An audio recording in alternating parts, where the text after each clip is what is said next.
सखी सहेली।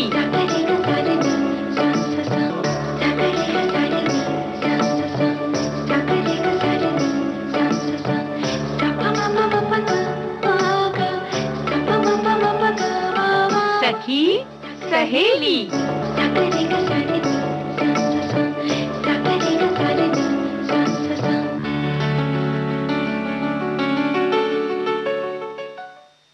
सभी सखियों सहेलियों को राजुल का और मंजरी वर्मा का नमस्कार।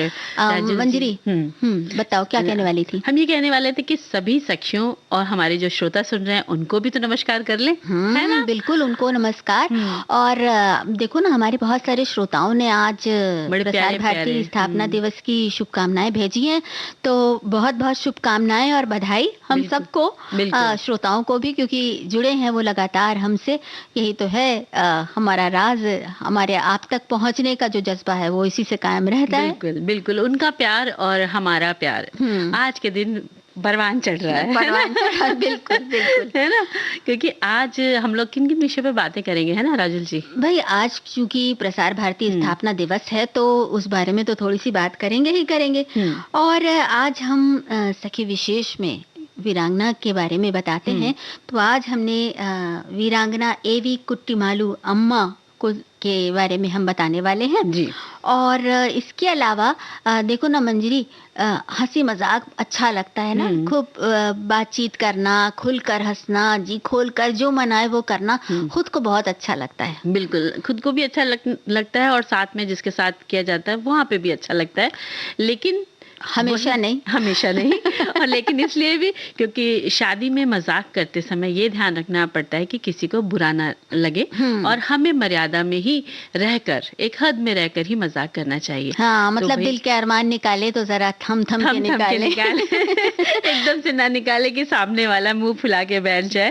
तो इस बारे में भी हम लोग बातें करेंगे और हमारे बहुत सारी सखी और श्रोताओं ने, सखाओं ने बहुत सारे कमेंट्स भेजने शुरू कर दिए हैं, तो सब अपने अपने रोचक किस्से भी बता सकते हैं कि भाई कब ऐसा हुआ, कब क्या हुआ, है ना? शादी ब्याह में मजाक कि ऐसे बिगड़ी स्थिति को संभालने के लिए कब क्या किया, ये भी हो सकता है। बिल्कुल बिल्कुल, क्योंकि उसको भी संभालना बहुत जरूरी है और वो संभालने की कला अगर जिसे आती है तो उसका तो भाई क्या कहना। बिल्कुल, एक तरह से अच्छा भी है कि संभालने वाला अगर कोई मिल जाए ऐसे माहौल में तो वो संभालने में भी लगा रहता है। और कई बार क्या होता है कि बहुत सारे व्यंजनों के स्वाद भी उससे छूट जाते हैं क्योंकि वो उसी में लगा हुआ है। लेकिन हम राजुल जी यहाँ पर स्वाद बिल्कुल नहीं छोड़ेंगे। बिल्कुल नहीं, स्वाद से तो कोई समझौता नहीं, क्योंकि स्वाद है तभी जिंदगी में राग है और फिर व्यंजन की बात तो होगी है ना? बिल्कुल होगी। तो राग की भी तो बात हुई है। हाँ, राग की बात हुई तो राग की ओर चलते हैं।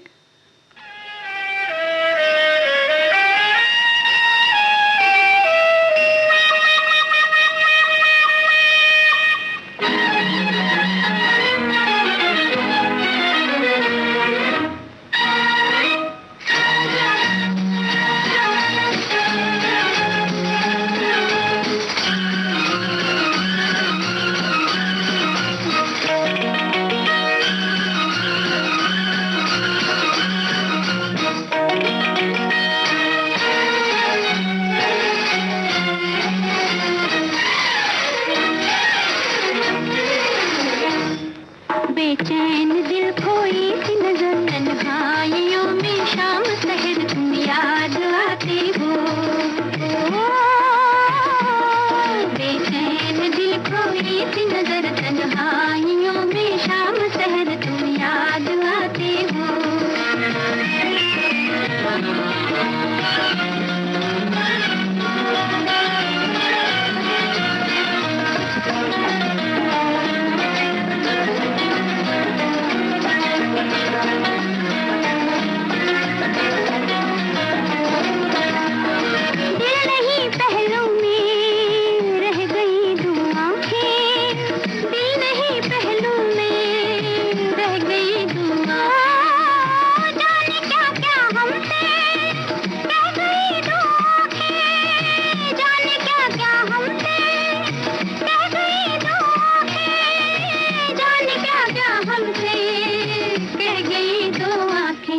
सुनसान रातों में अक्सर जब चांद पे जाती है नजर तुम याद आते हो।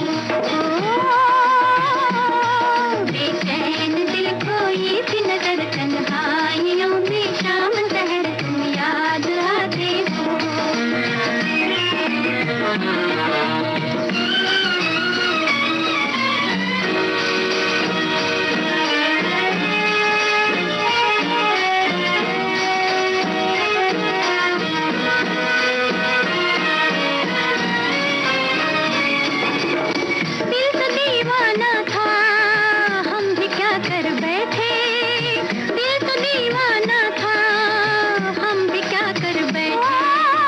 मर्द जाने क्या था, क्या दवा कर बैठे, मर्द जाने क्या था, क्या दवा कर बैठे, मर्द जाने क्या था, क्या दवा कर बैठे। एक आह ठंडी सी भर कर मुझसे कोई कह दे जाकर तुम याद आते हो। बेचैन दिल खोई सी नजर तन्हाइयों में शाम शहर तुम याद आते हो।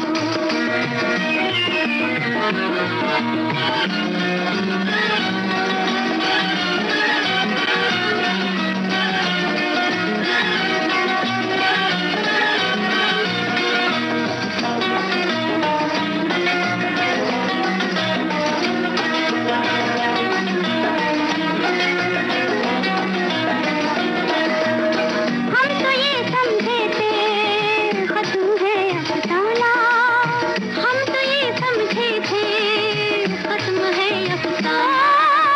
उठ चुकी है महफिल, रह गया वीराना, उठ चुकी है महफिल, रह गया वीराना, उठ चुकी है महफिल, रह गया वीराना।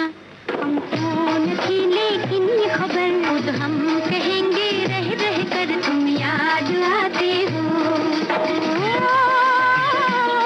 बेचैन दिल खोई सी नजर तन्हाइयों में शाम शहर तुम याद आते हो।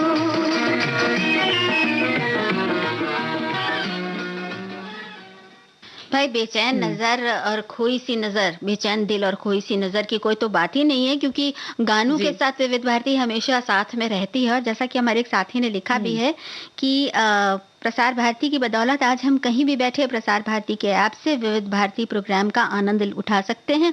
और साथ ही उन्होंने बधाई भी दी है स्थापना दिवस की, ढेर सारी, बहुत सारी शुभकामनाएं सभी को एक बार फिर से, है ना, क्योंकि आज भाई प्रसार भारती स्थापना दिवस है। भारत की एक सार्वजनिक प्रसारण संस्था है प्रसार भारती, और इसके दो प्रमुख अंग हैं आकाशवाणी और दूरदर्शन। प्रसार भारती दरअसल प्रसार भारती अधिनियम के तहत स्थापित एक वैधानिक स्वायत्त निकाय है जो 23 नवंबर 1997 को गठित हुआ।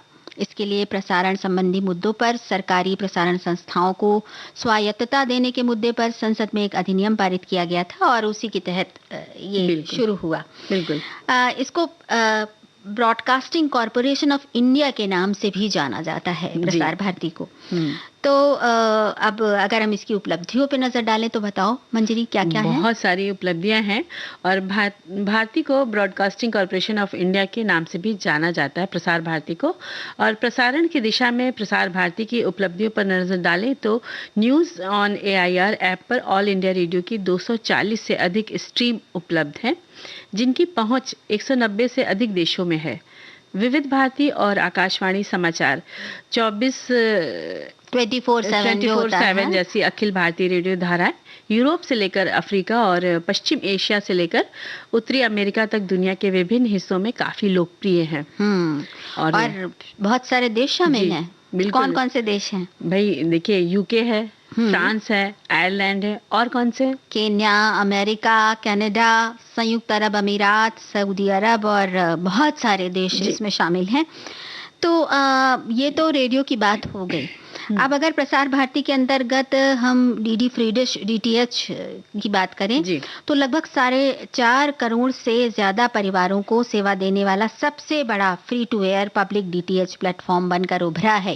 यानी कितने लोगों को फायदा हो रहा है इस तरह के चीजों को लाने से, है ना। और कोविड के दौरान देखा जाए तो डीडी और आकाशवाणी अधिक से अधिक सार्वजनिक भलाई के लिए ताकत के रूप में उभरे, जो हर स्तर पर सामाजिक संदेश में महत्वपूर्ण भूमिका निभा रहे हैं। कृषि के लिए समर्पित चैनल डीडी किसान ने प्राकृतिक खेती को एक जन आंदोलन बना दिया, है ना। और दूरदर्शन का अंतर्राष्ट्रीय अंग्रेजी समाचार चैनल डीडी इंडिया सैटेलाइट और OTT प्लेटफॉर्म के जरिए अब 190 से अधिक देशों तक पहुंच के साथ दुनिया के लिए भारत का विंडो बन चुका है। यानी कितना विस्तार हुआ है और कितने लोगों तक ये चीज पहुंची है। 190 देशों से भी ज्यादा तक हमारी खबर पहुंचती है। तो भाई भारत की संस्कृति, परंपरा और इतिहास ये तो बहुत ही कीमती, अनमोल है और इसी को संरक्षित और पुनर्स्थापित करते हुए प्रसार भारती अभिलेखागार जो है उसने 1930 के दशक से विशेष रूप से ऑल इंडिया रेडियो और दूरदर्शन के साथ उपलब्ध दुर्लभ ऑडियो वीडियो सामग्री को भी डिजिटाइज किया है। मतलब उन्हें संरक्षित करने का काम भी चल रहा है। तो ये एक बहुत बड़ी पहल है और समझ लो कि एक जैसे धरोहर को संजोने की बात है। अमूल धरोहर जो है वो नष्ट ना होने पाए, वो एक पीढ़ी से दूसरी पीढ़ी से तीसरी पीढ़ी तक और आगे तक, मतलब युगों युगों तक वो सबको मिलती रहे, सुनने को मिलती रहे, है ना? बिल्कुल। तो कितना अच्छा प्रयास है इस ओर। बहुत अच्छा। और एक तरफ मनोरंजन है, दूसरी तरफ शिक्षाप्रद मनोरंजन, ज्ञानवर्धक बातें हैं। हाँ, और साथ ही साथ कुछ ऐसा करना जिससे जो भारत की जो एक अक्षुण्ण एक संस्कृति की जो परंपरा रही है वो बराबर अक्षुण्ण रहे। बिल्कुल। तो ये एक ऐसी बात है जिसे करने में प्रसार भारती हमेशा आगे रहा है। बिल्कुल, और हमारी शुभकामनाएं कि ऐसे आगे बढ़ता रहे, है ना? हाँ बिल्कुल। और इस तरह से आगे बढ़ते हुए नए नए कीर्तिमान प्रसार भारती बनाता रहे जी, यही हमारी कामना है जी। तक दुनिया रही रहेगा, तेरा नाम मेरा नाम, तेरा नाम मेरा नाम, लाख मिटाए कोई मिट न सकेगा, तेरा नाम मेरा नाम, तेरा नाम मेरा नाम, तेरा मेरा नाम लागे कितना सुहाना, तेरा मेरा नाम,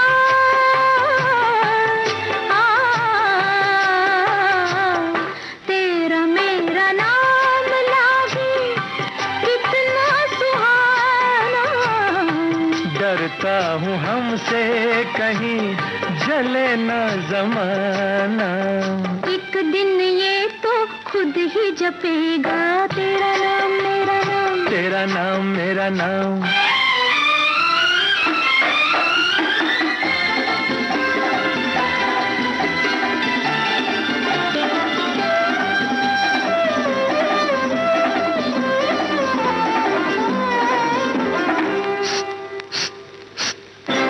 जब भी आता है तेरा नाम मेरे नाम के साथ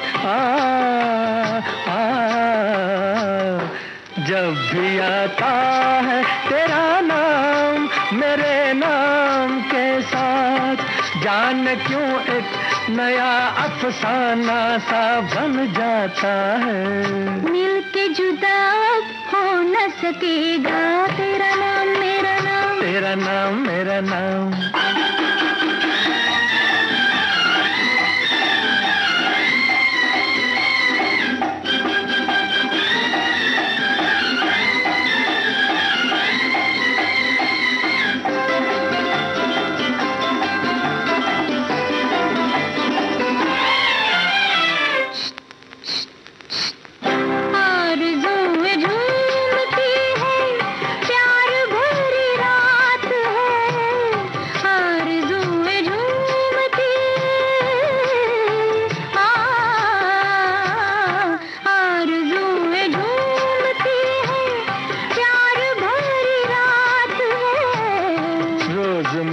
फिर भी लगे पहली मुलाकात है, इश्क के लब पे आके रहेगा, तेरा नाम मेरा नाम, तेरा नाम मेरा नाम, मांगो खुदा से हमको कर लो दुआएं, मांगो खुदा से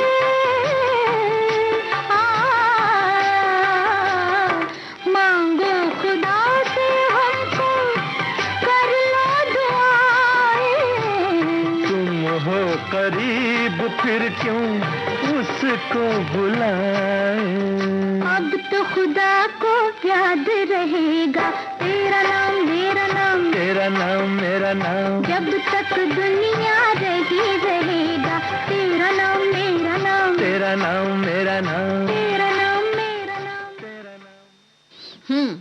तो देखिए, तेरा मेरा नाम, यानी नाम का बहुत असर होता है और नाम हमेशा अमर हो जाता है ना? तो वो अब जो काम करते हैं उनसे नाम अमर हो जाता है। तो आज हमारी वीरांगना है ना, हर दिन हर मतलब बुधवार को हम लोग वीरांगना, कोई ना कोई वीरांगना लेकर आते हैं। तो आज हमारी वीरांगना है एवी कुट्टीमालु अम्मा। एवी कुट्टीमालु अम्मा एक साहसी स्वतंत्रता सेनानी होने के साथ ही एक असाधारण महिला थीं, जिन्होंने केरल में स्वतंत्रता आंदोलन को आकार देने में मदद की और स्वदेशी आंदोलन का प्रचार करते हुए खादी को अपनाया, और खुद ही नहीं अपनाया बल्कि दूसरों को भी इसके लिए प्रेरित किया। और इसके अलावा भी उन्होंने सामाजिक तौर पर बहुत सारे ऐसे काम किए जो हमेशा याद किए जाते हैं। बिल्कुल। और एवी कुट्टीमालु अम्मा का जन्म 1905 में मालाबार के अनाकारा वडकत्थु परिवार में हुआ था और उनका विवाह कोजीपुरत माधव मेनन से हुआ था। 1930 में जब वल्लभ भाई पटेल और मदन मोहन मालवीय जैसे प्रमुख नेताओं को गिरफ्तार किया गया, तब 15 अगस्त सन 1930 को अखिल भारतीय सियासी पीड़ित दिवस के रूप में मनाने का निर्णय लिया गया। और तब कुट्टीमालु अम्मा भी स्वदेशी आंदोलन में शामिल हुई। उनके नेतृत्व में महिला संघ ने इसका प्रचार करते हुए पूरे शहर का दौरा किया। ये पहली बार था कि मालाबार की महिलाओं ने खुलकर स्वतंत्रता संग्राम की गतिविधियों में हिस्सा लिया था।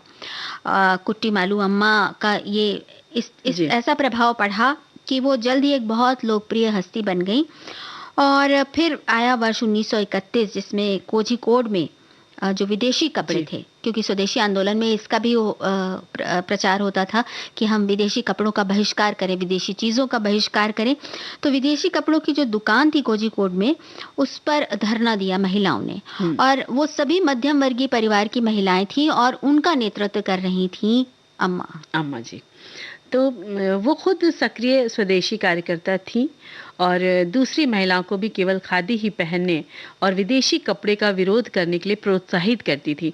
25 अप्रैल सन 1931 को उन्होंने मध्यम वर्गीय परिवारों की महिलाओं का एक समूह बनाया और चल पड़ी त्रिशूर शहर के उन दुकानों की ओर जहां विदेशी कपड़ा बेचा जाता था। उन दुकानों का घेराव किया और वो दृश्य जो था, वो समय का जो दृश्य रहा होगा, वो बहुत ही अनोखा। जो महिलाएं निकलती नहीं है और निकल पड़ी, वो लोग निकल पड़ी और बाकायदा उस उन दुकानों के सामने जा खड़ी हुई और नारे लगाती हुई उनका विरोध प्रदर्शन करती हुई। उस समय महिलाएं बोलती नहीं थी, कम बोलती थी, और इस समय आवाज उठाना बहुत बड़ी बात थी। 1932 में फिर जब सविनय अवज्ञा आंदोलन शुरू हुआ तो महिलाओं ने विरोध प्रदर्शन करते हुए जुलूस निकाला और इसका नेतृत्व भी कुट्टीमालु अम्मा ही कर रही थी। उनकी बाहों में उस समय 2 माह का बच्चा था।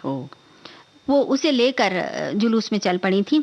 और दरअसल उन दिनों इस तरह के विरोध प्रदर्शन पर प्रतिबंध लगा हुआ था। तो जब ऐसा जुलूस देखा तो फिर उनको गिरफ्तार कर लिया गया, उन सभी को।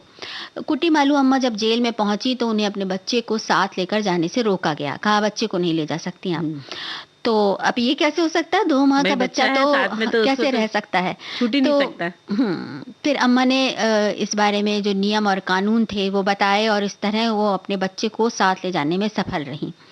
तो ये एक ऐसी घटना थी जिसने बहुत सारी महिलाओं के लिए एक प्रेरणा बन गई। ये घटना कि बच्चा है, कोई जिम्मेदारी है तो उस जिम्मेदारी को पूरा करते हुए भी हम देश सेवा कर सकते हैं। और महिलाएं आगे आईं और स्वतंत्रता आंदोलन में उन्होंने भाग लिया। क्या बात है। और रिहाई के बाद उन्हें 1936 में मद्रास विधानसभा के लिए नामांकित किया गया था। 1940 में जब गांधी जी ने सत्याग्रह की अलग जगाई तो कुट्टीमालु ने लोगों के इस बारे में जागरूक करने और इकट्ठा करने में एक अहम भूमिका निभाई। और इस दौरान एक दिन चेवायूर में आयोजित सार्वजनिक सभा को संबोधित करते हुए उन्हें गिरफ्तार कर लिया गया और 1 साल के लिए जेल भेज दिया गया। और सन 1942 में भारत छोड़ो आंदोलन के दौरान उन्हें 2 साल के लिए फिर से अमरावती के प्रेसिडेंसी जेल में डाल दिया गया। 1944 में रिहाई के बाद उन्होंने दिल्ली चलो अभियान में स्वयंसेवक के रूप में भाग लिया और जिसके कारणवश अंग्रेजी शासन ने अन्य सत्याग्रहियों सहित उन्हें फिर से जेल भेज दिया। यानी कि देखा जाए और फिर से जेल जाना, यानी कि वो लोग इस चीज के लिए तैयार रहते थे कि अगर हम ऐसा कदम उठा रहे हैं अपने देश के प्रति तो बार बार जेल जाना पड़ सकता है। वो डरते नहीं थे। कितने साहसी लोग थे। वाकई स्वतंत्रता संग्राम में बहुत सक्रिय भागीदारी रही उनकी, और इसके अलावा वो अखिल केरल महिला लीग की संस्थापक सदस्य भी थी। साथ ही भारतीय महिला संघ और अखिल भारतीय महिला सम्मेलन की भी सक्रिय सदस्य थी। वो केरल प्रदेश कांग्रेस कमेटी की भी सदस्य थी और बाद में इसकी अध्यक्ष भी बनी। 1937 और 1946 में 2 बार वो मद्रास विधानसभा के सदस्य के रूप में चुनी गई और कालीकट की नगर निगम पार्षद भी बनी वो, और इसके अलावा हिंदी प्रचार सभा की अध्यक्ष भी रही। कितने सारे पदों पर उन्होंने अपनी जिम्मेदारी निभाई। बिल्कुल। और कुट्टी मालू एक जुझारू और कर्मठ सामाजिक कार्यकर्ता थी। उन्होंने अनाथ और निराश्रित लोगों के लिए काम किया और मालाबार में कई अनाथालय बनाए थे। इसके अलावा उन्होंने युवा अपराधियों के पुनर्वास के लिए एक किशोर गृह भी खोला। साथ ही हथकरघे को भी बढ़ावा दिया उन्होंने। तो ये कभी क्रम रुका नहीं, थमा नहीं, ये हमेशा चलता रहा। उन्होंने सार्वजनिक जीवन से कभी भी संन्यास नहीं लिया और आज़ादी के बाद भी देश की सेवा वो करती रही लगातार। देश, समाज और मानवता की सेवा में अपना पूरा जीवन अर्पित करने वाली कुट्टी मालू अम्मा 1985 में इस नश्वर संसार को छोड़ पंचतत्व में विलीन हो गई। लेकिन उनकी यादें, उनके किए हुए काम इतने ज़्यादा लोगों को छू गए, दिल को छू गए कि आज भी उन्हें अम्मा कहकर याद किया जाता है। और कहीं ना कहीं हम जब ऐसी बातें करते हैं किसी के बारे में, तो हम एक तो भर जाते हैं उनके जो उन्होंने कार्य किए हैं, तो उसकी भावनाओं से भर जाते हैं, उनके साहस को देख करके भर जाते हैं। दिल में यही होता है कि हम भी काश कुछ ऐसा काम करें। उनकी कर्तव्य परायणता को देखकर मन में एक हौसला तो जगता ही जगता है। साथ ही बहुत बार ऐसा होता है ना मंजरी की, बहुत सी चीजों के लिए हम अक्सर छोटी छोटी बातें अगर देखा जाए तो वो छोटी छोटी बातें होती हैं जो हमें रोकती हैं। हम कहते हैं फला मजबूरी है इसलिए हम ये काम नहीं कर सकते, या घर का काम बहुत ज्यादा है इसलिए हम ये काम नहीं कर सकते। कोई ना कोई एक तरह का बहाना या बना ले, या उसको करने में डरते हैं कि नहीं अभी ये नहीं हो पाएगा। नहीं, मजबूरी वो होती ही है, लेकिन उस मजबूरी के पार जाने वाला जो साहसी व्यक्ति होता है वही तो मतलब वीर होता है और वो कहीं एक मिसाल कायम करता है आगे बढ़कर लोगों के लिए। तो ये सब बातें सीखने वाली होती हैं जो हमें ये महान व्यक्तित्व सिखाते हैं।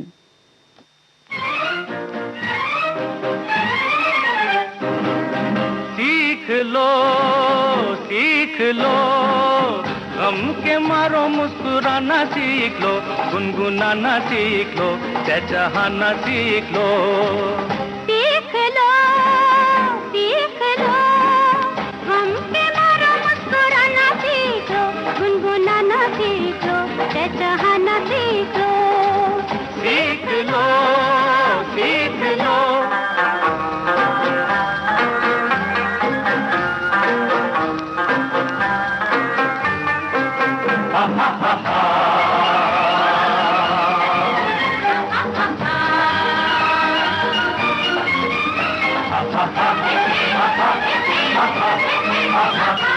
रोते हुए पैदा हुए, रोते हुए जीते रहे, रोते हुए दम तोड़ दिया, क्या काम किया, क्या काम किया। रोते हुए पैदा हुए, रोते हुए जीते रहे, रोते हुए दम तोड़ दिया, क्या काम किया, क्या काम किया। जिंदगी में भूल के ये जाना न कभी कि जिंदगी का नाम तो है जिंदा दिली। अरे अब तो हंसो। सीख लो गम के मारो मुस्कुराना सीख लो, गुनगुनाना सीख लो, चहचहाना सीख लो। सीख लो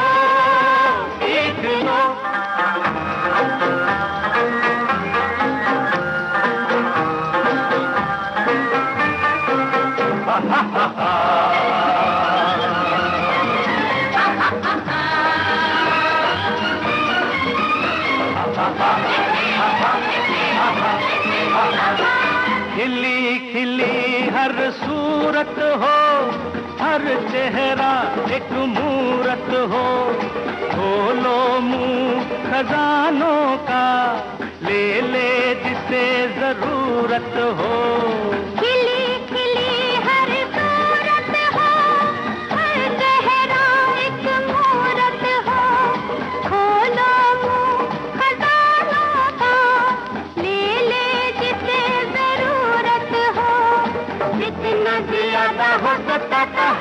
धन, सोचो भला साथ कभी जाता है ये धन, क्या जाता है?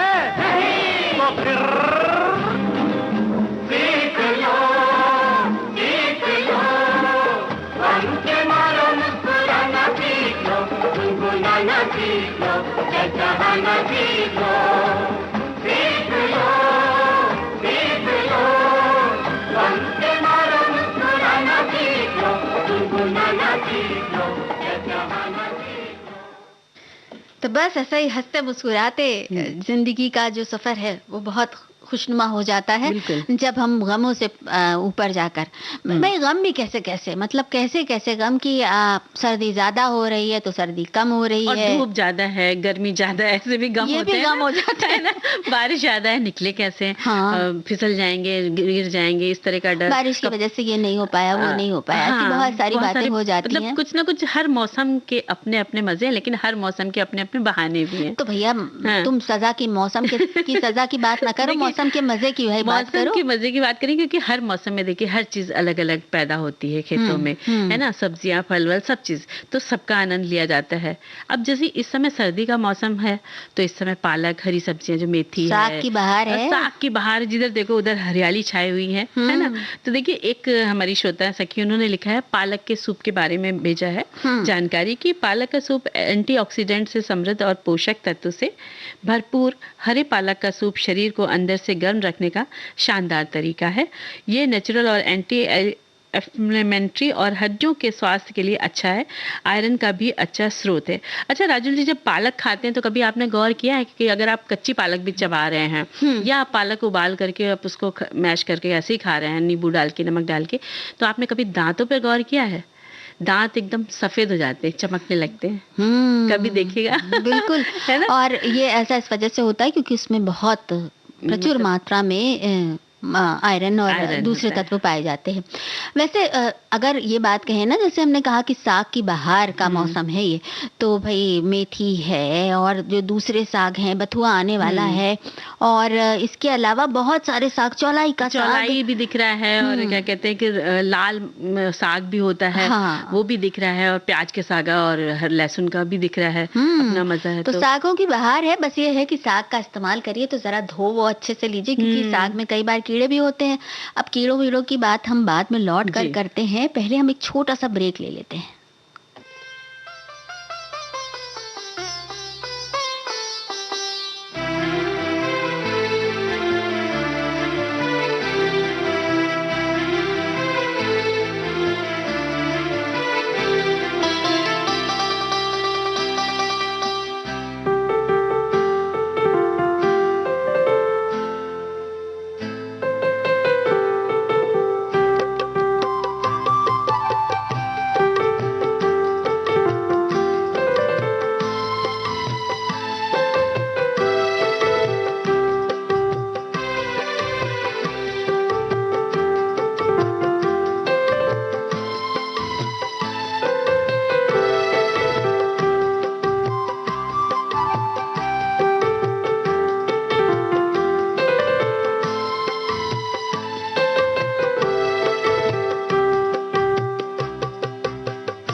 लो भाई, ब्रेक तो छोटा सा था और हम झट से लौट भी आए। बिल्कुल, और अंतराल के बाद एक बार फिर सबका स्वागत है। बहुत बहुत स्वागत सखी सहेली कार्यक्रम में। और अब मंजरी, तुमने किसका कमेंट उठाया है? बस मेरे पास एक सखी का कमेंट है, उन्होंने भेजा है मूंग दाल डोसा।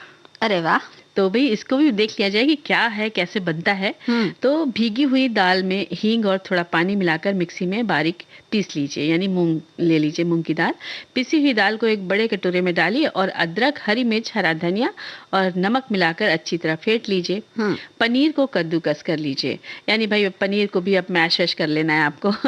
नॉन स्टिक तवा गरम करें और तेल तवे पर चुपर दीजिए। दाल के घोल को पतला फैलाकर दोनों तरफ से सेके और दूसरी ओर से सिक जाए तब ऊपर की सतह पर 2 छोटे स्पून पनीर भरकर बिखेर दीजिए। अब डोसे की तरह गोल मोड़ दीजिए। मूंग दाल का डोसा तैयार है और इसको आप दही, खट्टी चटनी या हरे धनिया की चटनी के साथ गर्मा गर्म परोसिए। यानी ये जो उसका टिप है वो कुरकुरा करने के लिए थोड़ा सा पोहा भिगोकर दाल के साथ भी आप पीस सकते हैं, यानी कि एक टिप्स है उसके लिए कि पोहा भी आप चाहें तो उसमें भिगोकर डाल तो दीजिए, कुरकुरा हो तो जाएगा, कुरकुरा हो बिल्कुल जाएगा। करारा करारा हाँ, डोसा। और करारे डोसे की तो बात ही कुछ और बिल्कुल। होती है। वैसे जो डोसा इस तरह से बनता है, उसमें हम अगर चाहें तो अगर ओट्स बच्चों को, क्योंकि अक्सर नहीं वो खाते हैं, तो ऐसे भीगी हुई मूंग की दाल के साथ हम ओट्स भी पीस सकते हैं और उनको भी, ओट्स का भी उनको पोषण मिल जाएगा। और एक और चीज हो सकती है मंजरी, जैसे भी हम सागों की बात कर रहे थे ना, तो बच्चे अक्सर साग खाने में बड़ा मुंह नाक सिकोड़ते हैं। हाँ, तो भाई अब इसी तरह से उनको खिलाया जा सकता है कि चुपके से ना दाल के साथ पीस दिया जाए और बस पता ही नहीं चलेगा। हाँ। चलो एक गाना सुन ले। जी बिल्कुल।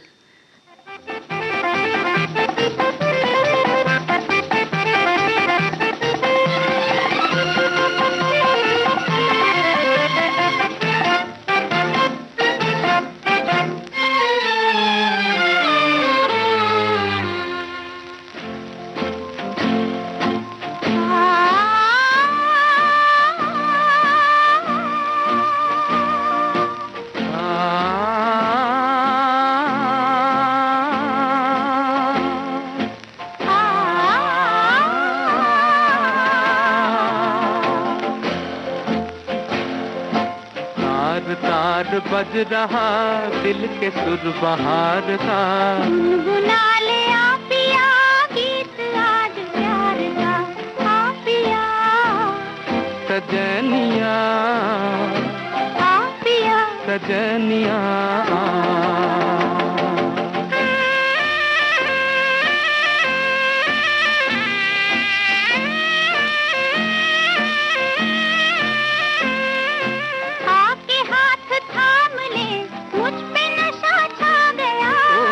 किसी का दिल लुटे आज वो दिल आ गया, आके हाथ थाम ले मुझ पे नशा छा गया। जब किसी का दिल लुटे आज वो दिल आ गया, लूट ले आजा मजा आज इस बहार का, हाँ पिया सजनिया, हाँ पिया सजनिया।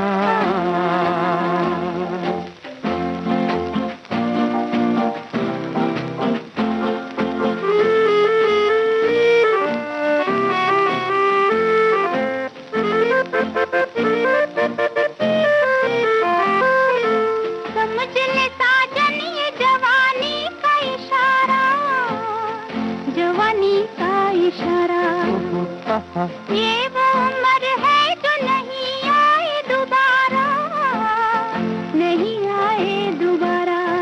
ओ यूं ही गुजर जाए ना ये समा खुमार का, हाँ पिया सजनिया, हाँ पिया सजनिया।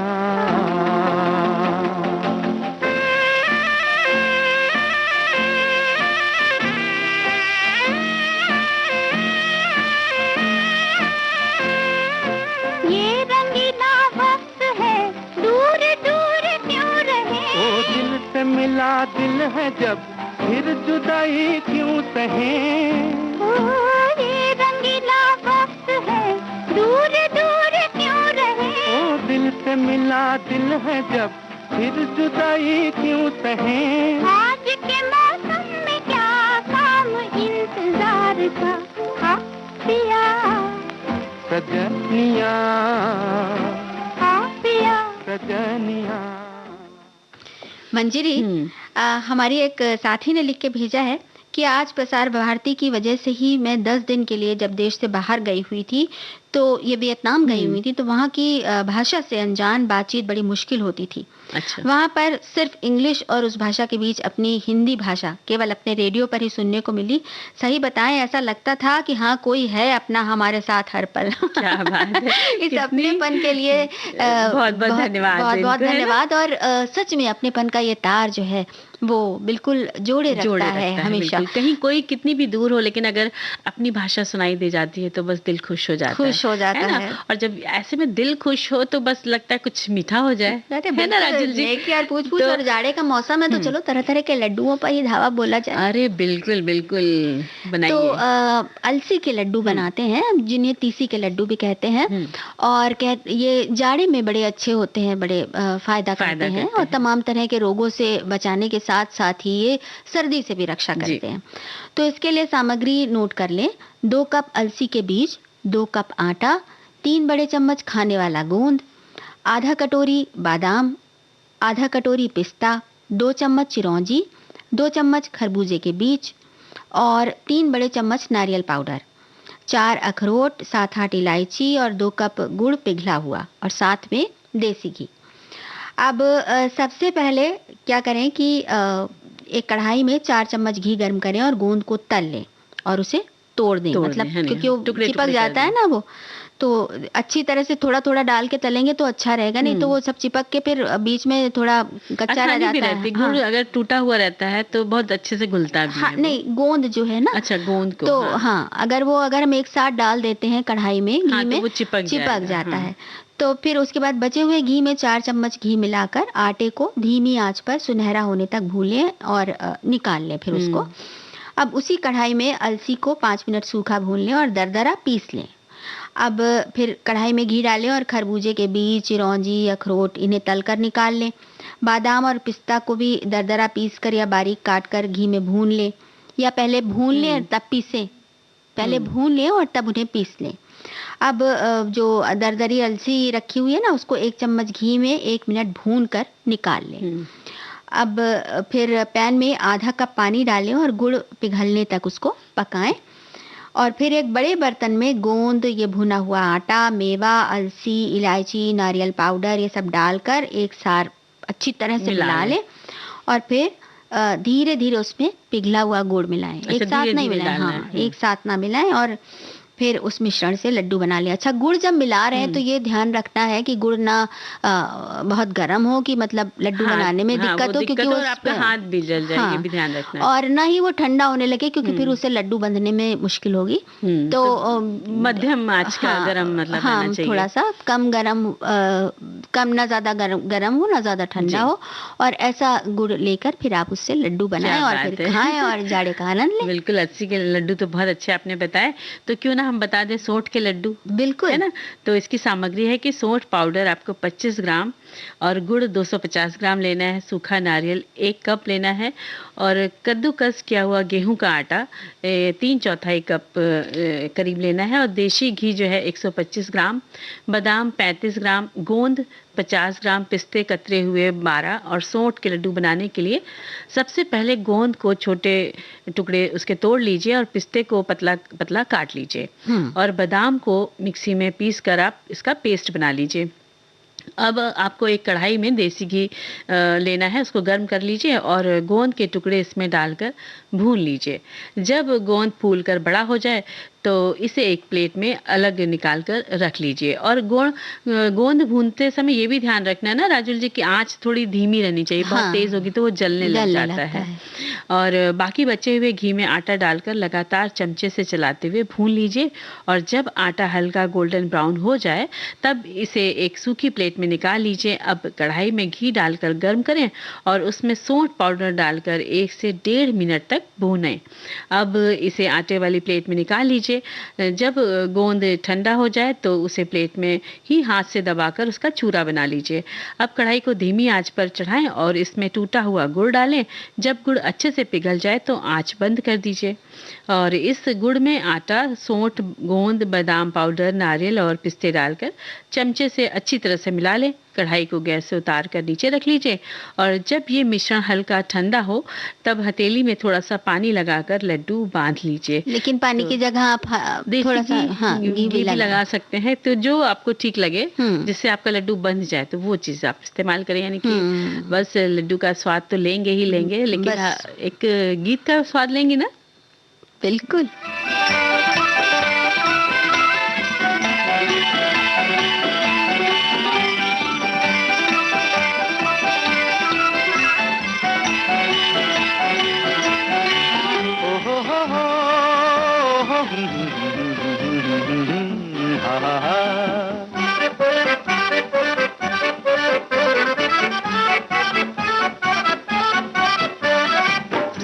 कहता है जरा तो दम ले लो, डगर कहती है कि चलते चलो।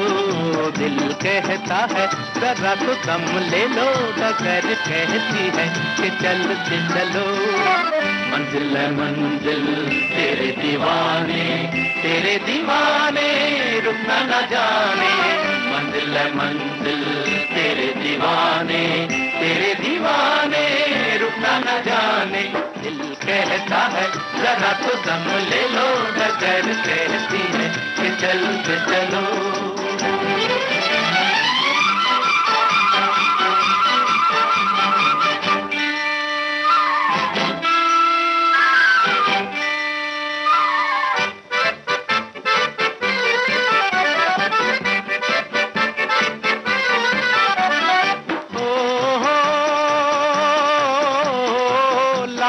किसका संदेशा ये रंग भरे बादल, किसके ख्यालों ने आके मचा दिए हलचल।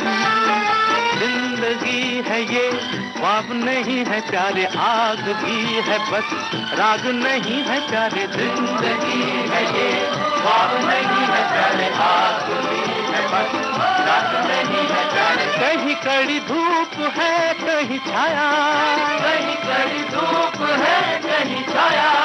रास्ते ये ऊंचे नीचे जाने पहचाने। दिल कहता है जरा तो दम ले लो, डगर कहती है कि चलते चलो।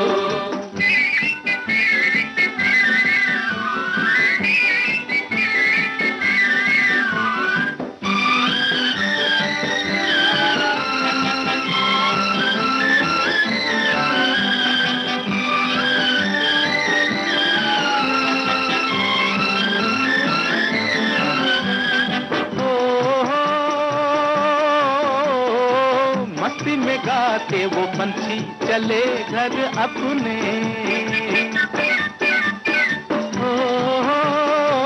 आई है शाम सुहानी लेके नए सपने। सूनी सूनी राहें दूर हमारा घर रह गई है एक आह निकल कर। सूनी सूनी राहें दूर हमारा घर रह गई है एक आह निकल कर। अभी सारी रात है तेरे आगे, अभी सारी रात है तेरे आगे। ये तो इब्तिदा है बोले भाले परवाने।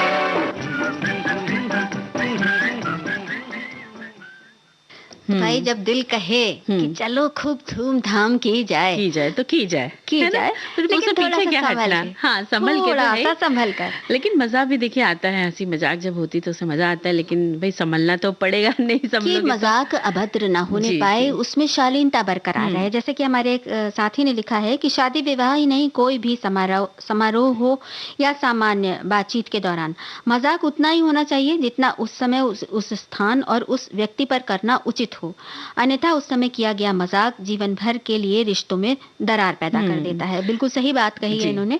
और देखिए इसी तरह एक और कमेंट लिखा है कि भारत की शादियों में अगर हंसी मजाक ना हो तो वो शादी कैसी। यहाँ शादियों में खूब हंसी मजाक और ड्रामा होता है। भारतीय शादियों की सबसे अच्छी बात यह होती है कि यहाँ खूब सारे रस्मों रिवाजों के साथ शादियाँ होती हैं। शादी समारोह में सबसे ज्यादा रौनक दूल्हे के दोस्तों और सालियों से होती है। दूल्हे के दोस्त अक्सर शादियों में मस्ती मजाक करते हैं और दूल्हे को छेड़ते नजर आते हैं, लेकिन कोई भी मजाक एक सीमा तक अच्छा लगता है, उसके बाद वो मजाक नहीं रह जाता, अभद्रता बन जाता है। हंसी मजाक के इस सिलसिले में कई बार अनजाने में ही हमारा मजाक सामने वाले का दिल दुखा जाता है, जबकि हमारा उस तरफ ना तो ध्यान होता है और ना ऐसा इरादा। इसलिए मजाक मर्यादा में होना चाहिए। और ऐसे रिश्ते होते हैं कि ना चाहते हुए भी थोड़े हंसी मजाक तो हो ही जाते हैं। बस वही है कि ध्यान तो रखना ही पड़ता है कि कुछ अनुचित बात ना होने पाए। बिल्कुल अनुचित बात ना होने पाए। और ऐसा एक वाकया हमारे एक साथी ने लिखा है, 40 साल पहले की घटना उन्होंने याद की है कि परिवार में बैठकर जो बारात जीवती है तो उस समय जीवनार हो रहा होगा और जो बारात खा रही थी, दूल्हा भी खा रहा था और सामने जो स्त्रियां थी वो खाने के तरीकों का मजाक बना रही थी। और होता ही है ये इस पर तो बाकायदा लोकगीत भी है। तो अचानक जो दूल्हा महाशय थे वो बहुत नाराज हो गए और उन्होंने पत्तल उठाकर फेंक दी और कहा आप ही लोग खाओ, आप ही लोग भकोसो, ये कहकर वो चले गए और उसके बाद कई सालों तक वो ससुराल नहीं गए। तो इस तरह का मजाक मतलब हो गया, लेकिन वो रूठ भी गए। हाँ, लेकिन ये एक रस्म थी और हो सकता है कि अगर कोई थोड़ा सा संभाल लेता तो शायद बात बन जाती है ना। और देखिए एक और कमेंट आया कि मजाक की बात है तो उसमें मर्यादा तो होनी चाहिए, फिर वो प्रसंग कोई भी हो, खासकर शादी के वक्त मजाक करना पुराना चलन है, जिसमें शादी के वक्त शादी मंडप में दुल्हन पक्ष की ओर से दूल्हे की मजाक उड़ाते हुए गीत, जैसे गुजराती में फटाना कहते हैं, गाए जाते हैं। मंडप में फेरों के समय दूल्हे के जूते छुपाकर उनसे कुछ बख्शीश मांगकर मजाक किया जाता है, तो उसमें कभी कभी माहौल तंग भी बन जाता है। इस तंग वातावरण में शादी के माहौल का रंग ना बिगड़े, ये ख्याल रखना बहुत जरूरी है। बिल्कुल, क्योंकि होता ही है, जब जूता चुराई होती तो हंसी मजाक होती है, फिर पैसे मतलब इतना ना कहें कि किसी के दिल को बात चुभ जाए, और इतनी डिमांड भी ना करें कि भाई सामने वाले को थोड़ा इंसल्टिंग फील हो और अब बहुत ज्यादा आप मांग रही हैं, थोड़ा सा कम में काम चला लीजिए। कई बार मंजरी ऐसा भी देखा है कि मतलब सारी बातें बिल्कुल निश्चिंती से आराम से चल रही हैं, वर पक्ष भी तैयार है, वधु पक्ष भी शालीनता से अपनी मांग रख रहे हैं और वर पक्ष भी, उन्होंने भी लिफाफा बनाकर रखा हुआ है कि हाँ ये देंगे और उतना ही है जितना मांग रही हैं, सालियां मांग रही हैं। लेकिन जो बीच बचाव करने वाले लोग होते हैं वो आते हैं और कहते हैं कि नहीं बिल्कुल नहीं, ऐसा बिल्कुल नहीं, और वो कुछ ऐसा माहौल बना देते हैं कि जैसे लगता है झगड़ा हो रहा है और वो झगड़े की एक पृष्ठभूमि तैयार कर देते हैं। तो भाई ऐसा भी ना करें, बीच बचाव करने के चक्कर में ऐसा ना करें कि सबका मतलब एक झगड़े की एक जड़ सबको मिल जाए, जो कि नहीं है। अच्छा, तो ऐसे एक किस्सा याद आया कि एक बार एक लोग थे तो उनकी शादी थी, तो जो मतलब लड़की की बहन थी तो उसने अपने बहन से कहा कि मुझे वो अच्छा लगता है कि जब शादी की ये रस्म जैसे आपने बताई जूता चुराई नेग मांगते हैं सालियां, तो उसने कहा कि जो मतलब दूल्हा है उसकी जेब में पैसे होने चाहिए। अक्सर देखा जाता है कि दूल्हा पीछे घूम के अपने भतीजे से या मामा या चाचा जो भी होंगे उनके, और उनकी तरफ देखता है कि भाई इनको इतने पैसे देने, तो वो उनको पकड़ाते हैं, तो वो दूल्हे राम जो है उनको देते हैं सालियों को। तो मैंने कहा ये रस्म में दूल्हे के पास होने चाहिए पैसे। वो बड़ा ऑड लगता है कि पीछे से। तो भाई जब उनकी शादी हुई तो उन्होंने अपने हस्बैंड को पहले से ही मिली, तो उन्होंने मतलब मिलना जुलना तो होता ही, देखिए एक रस्म हुई मिलना हुआ, तो उन्होंने बता दिया कि मेरी बहन ऐसा कहेगी, वो कह रही थी। तो फिर उन दूल्हे जो मियाँ थे उन्होंने अपनी जेब में पैसे रखे और उस समय खुद निकाल के दिए। तो ये चीज बड़ी अच्छी लगी कि चलो ऐसा भी लोग करें तो बहुत अच्छी बात है। बिल्कुल, है ना। तो थोड़ी बहुत समझदारी, थोड़ा बहुत आपस में मेलजोल करते हुए मजाक करें। हम एक गाना सुन लें। बिल्कुल।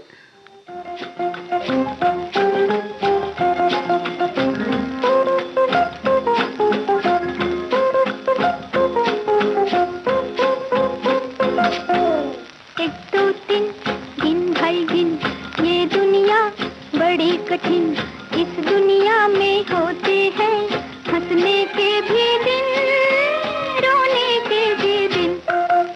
एक दो तीन गिन भाई गिन, ये दुनिया बड़ी कठिन, इस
के आंखों में दूरबीन, आंखों में दूरबीन। एक दो तीन दिन है दिन, ये दुनिया बड़ी कठिन। देखिए हाँ, दुनिया बड़ी कठिन बहुत है। कठिन है और एक दो तीन करते हुए हमारे पास बहुत सारे कमेंट्स भी आ गए। तो देखिए एक है कि शादी दो परिवारों के बीच चिरस्थायी बंधन का जरिया होती है। यही नहीं, शादी दोनों परिवारों के अन्य रिश्तेदारों और पारिवारिक मित्रों को भी आपस में जोड़ती है। चूंकि दोनों पक्ष भविष्य के संबंधों के लिए राजी होते हैं, फिर भी एक दूसरे के स्वभाव और पारिवारिक सीमाओं से अपरिचित होते हैं, इसलिए हंसी मजाक करते समय मर्यादा का पालन करना नितांत आवश्यक हो जाता है। यदि शालीनता से एक दूसरे का सम्मान करते हुए मजाक किया जाए तो ये संबंध भविष्य में और मजबूत होंगे।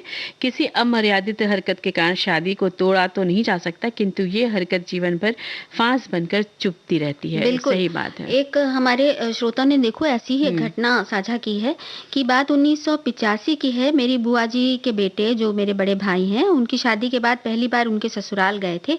गांव वाले बहुत मजाक करते थे तो उन्होंने मेरे ऊपर कीचड़ लगा दिया और मजाक करने लगे। मैं उस समय एक मंजिल से ऊपर कूद गया, तब मेरे पैर में मोच आ गई। तो सोचो ये बचने के चक्कर में इनको कितना चोट भी पहुंच सही गई। बात है। और ऐसा ही एक और संदेश है कि एक दोस्त के साथ शादी किया था, वहां पर शादी से जुड़ी सारी रस्में पूरी हो चुकी थी। उसके बाद दूल्हा खाने की टेबल पर बैठा था, लेकिन तभी अचानक एक लड़का वहां आया और दूल्हे से मजाक करने लगा। दरअसल लड़का वहां दूल्हे को रखा केक खिलाने आया था, मगर दूल्हे ने जैसे ही मुंह खोला, लड़के ने केक का टुकड़ा पीछे खींच लिया। बस इसी बात पर दूल्हा गुस्सा हो गया। वो इतना गुस्सा हुआ कि सीट से खड़ा हुआ और मारपीट पर उतारू हो गया। उधर दूल्हे का ऐसा रूप देखकर विवाह में मौजूद सभी डर गए। तो भाई गुस्सा भी ना दिलाए। बिल्कुल। और गुस्सा हो ना तो एक लड्डू फट से मुंह में डाल दे। हाँ, सूखे मेवे और खजूर के लड्डू हम बता रहे हैं। हाँ, वो चाहे खिला तो यही दे। बना ले, वही खिला दे। सही बात है। तो उसके लिए सामग्री नोट कर लें। काजू चौथाई कप और बीज हटा के कटा हुआ जो खजूर है वो आधा किलोग्राम हो। बादाम चौथाई कप, पिस्ते चौथाई कप, घी 2 बड़े चम्मच, गोंद कुटा हुआ 1 बड़ा चम्मच, खसखस खसखस पाउडर जो होता है, खसखस या पोस्ता दाना जिसको कहते हैं, वो 1 बड़ा चम्मच, हरी इलायची का पाउडर 1 छोटा चम्मच और जायफल पाउडर आधा छोटा चम्मच। अब क्या करेंगे कि खजूर को मिक्सर में थोड़ा दरदरा पीस लेंगे। अगर मुलायम हो तो पीसने की ज़रूरत नहीं है, उसको ऐसे ही निकाल लीजिए बीज। और फिर काजू बादाम और पिस्ते को थोड़ा सा घी में भून लीजिए और उसके बाद उसको दरदरा पीस लीजिए। फिर एक पैन में फिर से घी गर्म करें और उसमें गोंद डाल के सुनहरा होने तक उसको भून लें। और हम गोंद को भूनने के बारे में इतनी बात कर चुके हैं कि अब वो दोबारा और सबको आता भी होगा, सबको आता होगा। और उसी पैन में बचा हुआ फिर घी डालें और जो खसखस है उसको भी भून लें थोड़ा सा। फिर उसमें खजूर डालें और अच्छी तरह खसखस को भी निकाल लें। फिर खजूर डालें घी डालकर और उसको गर्म होने तक भूनें। तो खजूर जो है पिघलने लगता है एकदम। फिर उसको एक प्लेट में निकाल दें और थोड़ा ठंडा होने के लिए अलग रख दें। फिर हरी इलायची का पाउडर और जायफल का पाउडर जो है वो इस मिक्सचर में मिला दें और जो गोंद है भुना हुआ उसको चाहे हाथ से तोड़ के चाहे पीस के डाल लें। और फिर सब कुछ अच्छी तरह से मिला के आटे की तरह उसको गूंद लें और मिश्रण से छोटे छोटे लड्डू बना लें और खिला दे। कोई नाराज हो रहा तो फट से मुंह में लड्डू डाल दीजिए। क्या बात है राजू जी। गुस्सा खाता। बिल्कुल। और हम एक गाना सुन लें जी। देख हमें आवाज न देना, देख हमें आवाज न देना, ओ बेदर्द ज़माने, ओ बेदर्द ज़माने। आज चले हम छोड़ के तुझको दुनिया नई बसाने, ओ बेदर्द ज़माने।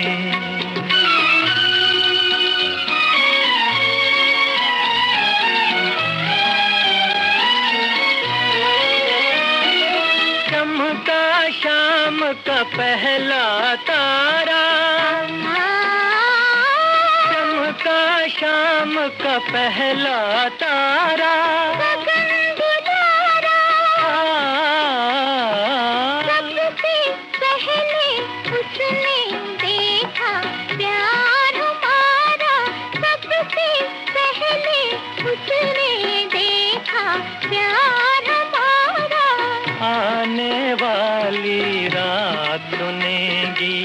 आने वाली रात सुनेगी,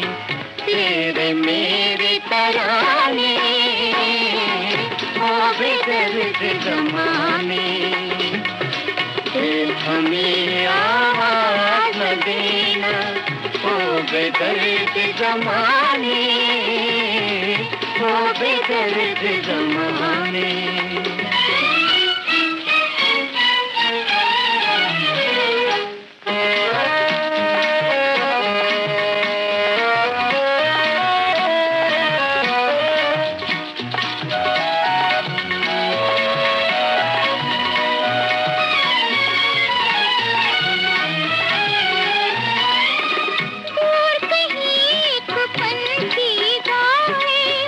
समझाए और कहीं एक पंछी गाए, ये समझाए प्यार में हो जाते हैं अपने दर्द पर आए, प्यार में हो जाते हैं अपने दर्द पर आए। दिल की धड़कन क्या होती है, दिल की धड़कन क्या होती है, प्यार करे तो जाने। हम दुनिया नहीं बसाने जाएंगे, लेकिन तुम क्या कह रही थी अभी? देखिए, ये कह रहे थे कि सरसों का साग और मक्के की रोटी जो आजकल उत्तर भारत का सबसे प्यारा व्यंजन है, ठंड के दिनों में खासकर उसको हमको याद रखना है और सबको खाना है। और साथ में बथुआ को दाल में डालकर तड़का लगा के वो साग आप बनाइए, दाल सग्गा बोलते हैं। अच्छा, बस अब ज्यादा मत खाओ क्योंकि अब चलने का वक्त हो गया है। तो आप सभी को राजुल और मंजरी वर्मा का नमस्कार।